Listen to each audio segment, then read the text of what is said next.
Hello everyone, and welcome to week 11 of English 120.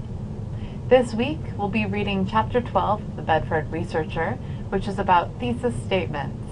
We're also going to read The Call of the Wild, chapter 4, and we'll discuss that chapter as part of our discussion this week.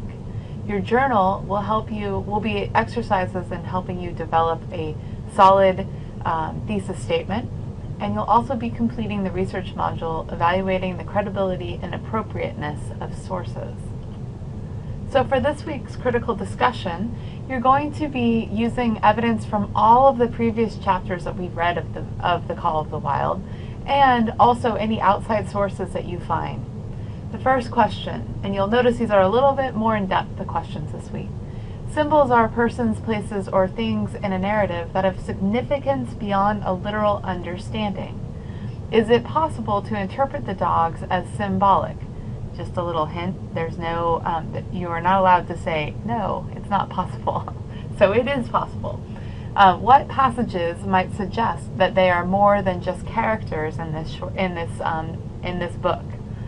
After the great fight with Spitz, Buck begins to see a hairy man squatting by his campfire. See chapter 4. Who is this man, and what might he symbolize to Buck? The man's not really there, and he's going to reappear in later chapters of this book. So I want you to really think about why that man is there and what he's supposed to represent.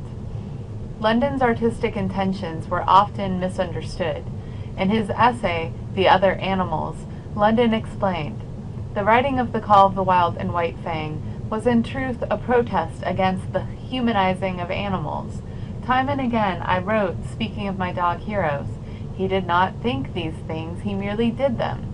And I did it in order to hammer into the average human understanding that these dog heroes of mine were not directed by abstract reasoning, but by instinct, sensation, and emotion, and by simple reasoning. What does London mean by this? Discuss this quote and its relevance to the book, using specific examples from the text. You might also want to look into the pack mentality of dogs. Maybe you can find out some scientific information about what instinctually drives dogs to operate in packs. Excuse me. Describe Buck's qualities as the new team leader. How is he similar to Spitz? And how is he different? What is the significance of Dave's death? Does it remind you of any other work you've read, or of any event from your life? As always, after you've created your own post, which is due on Friday by 11:59 p.m., please respond to at least 3 of your peers' posts by Tuesday at 11:59 p.m. This week, we're moving to the next stage in our research project. You'll be working on an outline and sources next week. This outline will include at the top a thesis statement, and that's what we'll be focusing on for this week. So, after you read chapter 14, you'll be working on creating your own thesis statement. So what is a thesis statement? A thesis is a clear, focused expression of the main point you want to make in your paper. Your thesis is the most important sentence that you're going to write in your 8 to 10 page research paper. It will clearly state the topic that you're writing about and your purpose for writing about that topic. Your thesis should invite readers to either learn something new, change an attitude or belief, or to take action. How do you develop a thesis statement? The first thing you need to do is conduct research. You want to completely understand the research conversation that you're joining. By this time, you should have at least gathered 8 to 10 possible sources. These are academic sources. That means authored sources by people who are experts in the field. If you are having trouble finding sources, please reach out to me. Please reach out to the librarians as well. Review your research question. Can you answer your research question?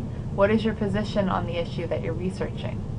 Many of you wrote research questions that were not complex enough to answer with an 8 to 10 page paper. Please make sure that you include as much detail as possible in those research questions. You'll get feedback on your research prospectus when I finish grading them. But the reality is you want to think about the answer you're giving to your research question is the 8 to 10 page paper that you're going to be writing. So your thesis, which is a later version of your research question, should be something that you will need 8 to 10 pages to prove. You want to identify important information, such as ideas and arguments that are associated with your position. You want to find that from the sources that you're reading. Make sure you look at the back of the sources that you're reading in the bibliographies and see what their sources are. Their sources are. This will lead you to more. It's like a treasure hunt. You can find even more sources in that way. I want you to focus on your role as a writer. Obviously, you're writing an academic, argumentative research paper for this class. But are you going to be writing to inform us, like a reporter? Or are you going to be writing to help solve a problem? Or maybe you want to be an advocate, really give us a call to action. You can see examples of all the different types of roles you can focus on as a writer on page 205. You want to use your research question and position statement to draft your thesis statement. That'll be your beginning stages. Review your thesis statement and make sure it does the following. Will this thesis statement help me achieve my goals as a writer?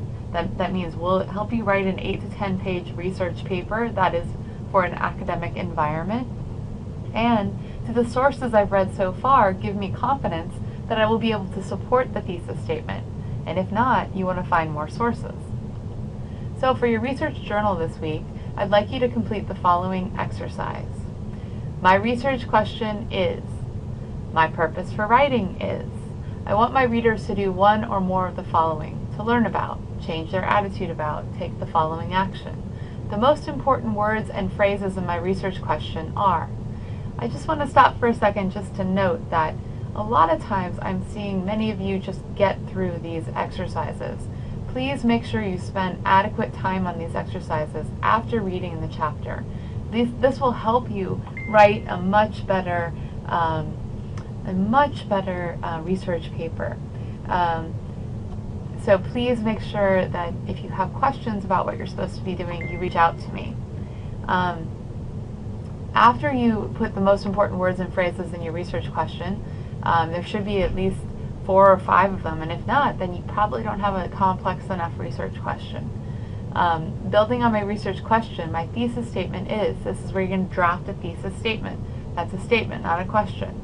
My readers are likely to respond to this thesis statement by asking the following questions or raising the following objections. So what would the readers react to? How would they react to your thesis statement? And then you want to focus your thesis statement by rephrasing it. There's lots of information in chapter 12 on how to rephrase and focus your thesis statement.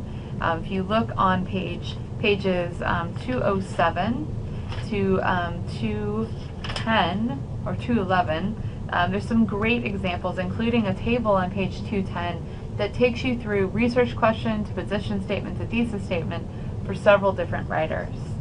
And you can always come see me if you have questions. Finally, you're going to be you're going to complete the following research module this week: evaluating the credibility and appropriateness of sources. That's it for this week. Next week, we'll move on to creating an outline, and you'll be turning that in at the end of the week. If you have any questions, please feel free to reach out to me. I'll see you online.